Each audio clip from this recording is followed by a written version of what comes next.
Fantastic. Okay, thank you for coming along this morning. Today we released Labor's tax plan. It doesn't contain any new policy, but it does clarify some aspects of the tax working group. It's been necessary to bring together all of our already announced tax policies due to the amount of misinformation and lies about our tax policy that the National Party has been putting about. Labor is committed to a progressive tax system where everybody pays their fair share. We want to make sure that New Zealanders have confidence and certainty in their tax system and that it is ready for the changing world of work. Labor has committed itself not to increasing personal income taxes or corporate taxes or GST. What we are going to do is reverse National's tax cuts that are due to come into force in April next year. We're doing that because that money needs to be spent on lifting families out of poverty, on investing in health, in education and in housing. The National Party have been spinning lies that Labor is increasing personal taxes. We are not. New Zealanders will not be paying more in personal income taxes in the future under a Labor government than they are today. A major focus of Labor's tax policy and tax plan has been cracking down on speculators who are exploiting loopholes in our tax system. In particular, that means cracking down on negative gearing and also extending out the bright line test that the National Party brought in that effectively taxes the capital gain on a property that is not your family home that is being sold. National had that for 2 years. We are extending that out into 5 years. We are also going to crack down on multinational tax avoidance. We believe that companies that operate in New Zealand should be paying their fair share of tax, and we have made clear that we will consult on the introduction of the diverted profits tax if multinationals are not prepared to step up and pay their own way. We are of course also putting in place a tax working group. It is important to do this work so that we get a fairer tax system and a better balance in our economy between speculation and productivity. That tax working group's work is urgent and important, and that's why we needed to get it underway. But we also need to balance that urgency with the certainty that New Zealanders need from their tax system. We will undertake the work and we will take it through to legislation.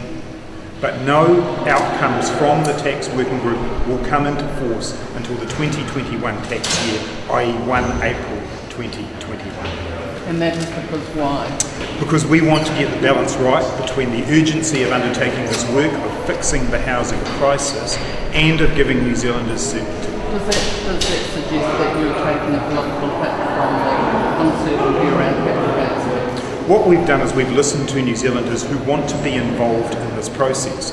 So the timeline that we've outlined for the working group provides numerous opportunities for New Zealanders to input both during the working group's work itself, then when Cabinet will consider the recommendations, and then when Parliament will consider those recommendations. And then yes, New Zealanders will then make their judgment upon that. That is their right. So the working group's recommendations will be part of the Labor Party's 2020 election manifesto? Correct. So we will be, you'll see in the documents that we put out today that it is our expectation that we will have passed legislation to implement whatever the Cabinet decides to take from the working group's recommendations, but it will not take effect until the next tax year, and therefore people will be able to make their judgments. Okay, so it's sort of in between Jacinda Ardern and Andrew Little's stances? Well, I think it is Jacinda Ardern's stance. She is seized of the view that we have to urgently address our housing crisis and that our tax system plays a big part in fueling that crisis. We will have done the work, we will have passed the legislation, but nobody will be paying any tax as a result of the working group's outcomes until the 1st of April 2020. Why have you waited this long to make that decision? Oh, look, as I say, we have listened to New Zealanders. New Zealanders want to be involved in this process. It's quite clear that when it comes to taxation, we need to provide both certainty, but also that sense of urgency. So we've created a large number of opportunities for New Zealanders to be involved in the process. When you put that timeline out, we think it's important then that it comes in at the beginning of the tax year. The next tax year is 1 April 2021. Do you accept this has hurt you in the campaign and that it could actually be the difference between winning and losing? What I've seen in this campaign is a desperate series of lies and spin from the National Party about taxation. It is very important that New Zealanders are clear about what we have planned. And I do want to say this, every single one of the commitments that Labor has made in the next term of government, 3 years free post-secondary school education and training, fixing our health system, getting 1,000 extra police, building in the Kiwi Build program, All of that work is fully costed and paid for with existing revenue. It never did, and it does not rely upon the outcomes of the tax working group. Is this tax working? Was it a miscalculation not to do this right from the outset? Look, we have been clear with New Zealanders that we wanted to take on this work. It has become clear during the process of this election that we need to balance our sense of urgency with fixing the housing crisis with a sense of certainty for New Zealanders. We are prepared to listen to New Zealanders, and that's what we've done. People started voting to release this. I mean, people have already voted. Well, nothing has changed about the sense of direction that Labor has for our tax system. We have said all along that we need a better balance in our tax system. What we have done today is be clear about that timeline and balance the urgency and certainty that is required. All of the talk before Jacinda Ardern became leader was that the tax working group would look at fairness across income, assets and wealth. This is now seems to have changed to fixing the housing crisis. Is that an actual change? No, I think it's a focus. That is where we believe the most important rebalancing in the tax system has to happen. There are loopholes in our tax system that encourage speculation on property. I think all New Zealanders understand that when they go to work every day and pay tax on every cent of income that they earn, that they want that fairness to be seen across the system. So the principle of the working group, the terms of reference of the working group remain balance and fairness in our tax system, with a particular focus on making sure that we crack down on property speculation. But that bit about assets and wealth seems to have gone, because we're missing out family home, we're missing out inheritance tax, which is a huge... Alex, nothing has changed in the way that we've been doing this since Jacinda became the leader. Some of your political opponents might categorise this as a back down. How would you? Is that correct? No, we are continuing with the urgent work of fixing up our housing crisis and making sure that the tax system does not provide loopholes and does not have an imbalance in it. We're doing that work. The working group will come up with its recommendations. Cabinet will decide upon those. The public will be involved all the way through, and we intend to pass legislation. So we're still doing the work. What we are doing is listening to New Zealanders about their desire for certainty and their desire to be able to have a say. When will the working group... This is a back down because people are worried that you are going to introduce taxes that you haven't flagged, isn't it? No, as I said, this is about making sure that we do the urgent work that is required to fix our housing crisis and make sure our tax system does not fuel that. What we are saying is New Zealanders will be able to see that, it will be legislated, but it will not come into effect until 1 April 2021, by which time they can make their judgment on it. I might say too, James, that it's absolutely no different to what National are doing with tax cuts. So they have legislated for those, but they do not come into force until 1 April. At this election, New Zealanders have a choice about whether or not they have tax cuts that give $400 million to the top 10%, or whether or not they actually choose to use that money to invest in families and public services, as Labor wants to do. If it was about parity, Sorry? The difference is that voters know exactly what that is at this point. They don't know that. But the point being here that, Karen, that in 2020 they will know exactly what we are doing because we will have legislated for it. It will not have come into effect, and New Zealanders will then be able to make the judgment. It's exactly the same. But you weren't going to do that originally, so this is a back down, isn't it? We have listened to New Zealanders' desire to be part of this conversation and to provide certainty. The bit that we are continuing with is the work of the group. We're not going to sit around and wait, as National have done, for the housing crisis to get worse and worse. The work will be done, and New Zealanders will have an opportunity to make a judgment. If you're serious about clarity, why don't you promise to Kiwi that you won't legislate any new taxes until after the next election? That's exactly what we've done, James. No, that's not what you've done. You're going to legislate them, but they won't take effect. Yeah, well, that's exactly the position that the National Party is in at this election with their tax cuts package. And I think New Zealanders will appreciate the fact that the work needs to be done.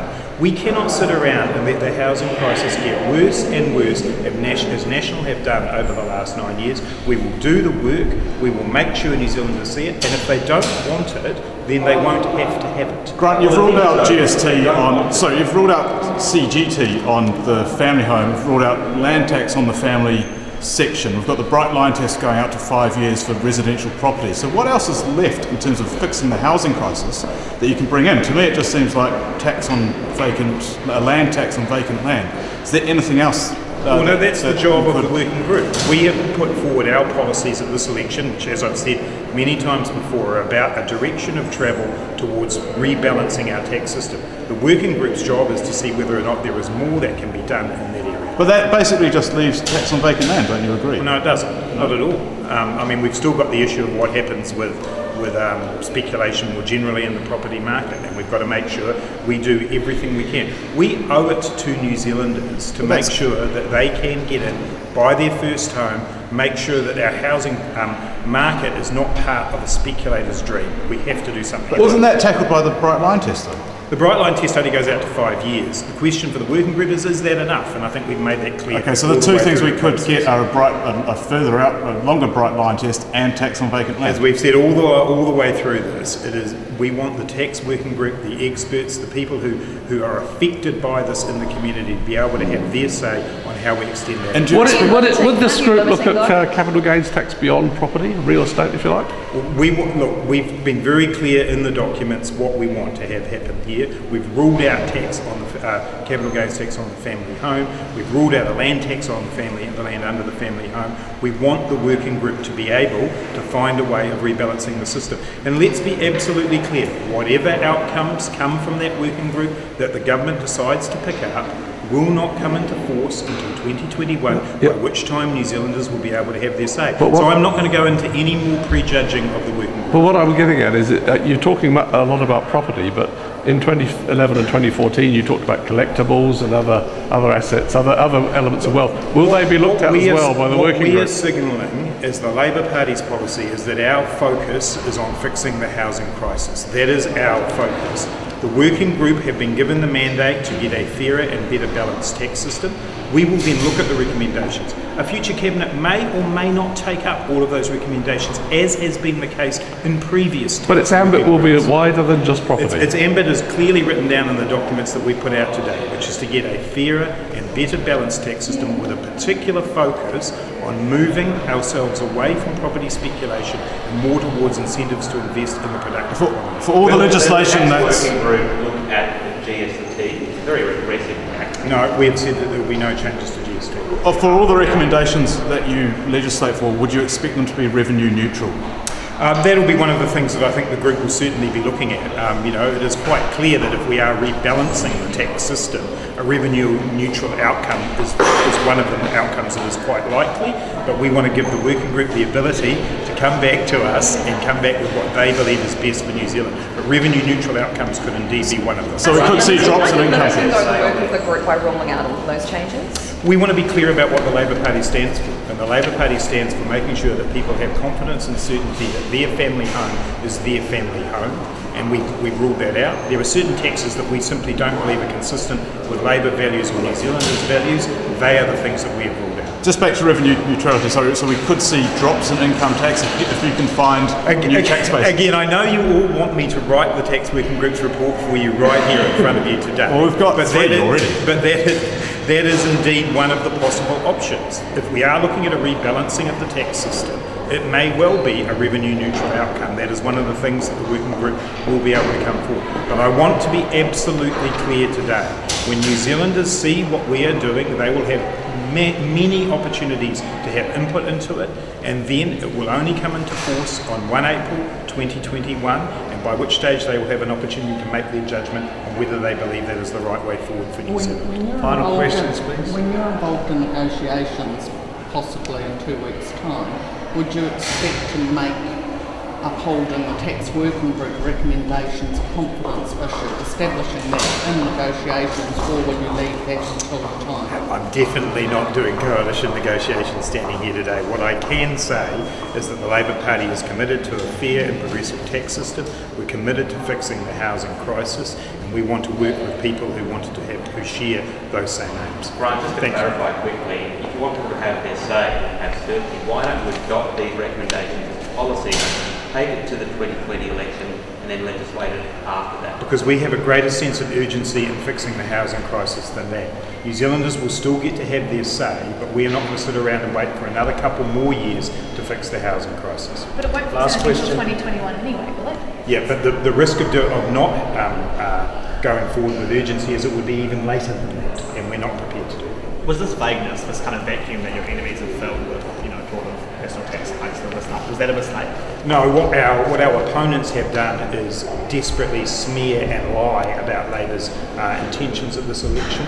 We have said for a very long time that we will reverse National's tax cuts. We have never said that we will increase taxes. And New Zealanders do have a choice at this election about whether or not they want to invest in rebuilding our health and housing and education systems, making 70% of families with children better off, or giving tax cuts. I am happy to have that debate, but I am not happy to have the National Party misrepresent our position, and I'm sorry I do have to go.